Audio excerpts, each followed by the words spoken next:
Asauddin Obaisi.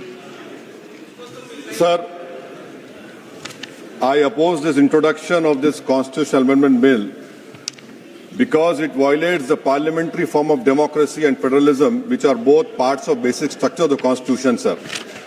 Sir, this is not about the one reservation. The main goal is to make South ruled and other areas the ruler and completely erase the representation of OBCs and Muslims from the elected legislature.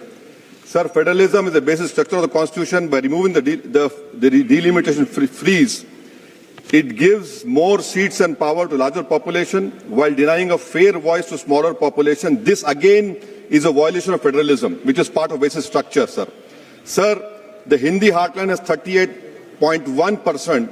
It will increase to 43.1%. Southern states will decrease from 24 to 20%. Sir, why I say it is complete destruction of federalism? It also curtails parliamentary democracy. Parliament democracy has to be representative of, if a voter in Telangana feels that their voting or not makes no difference, if decisions are taken in UP rather than parliament, why will they vote? Thirdly, sir, it violates our own direction 19A2.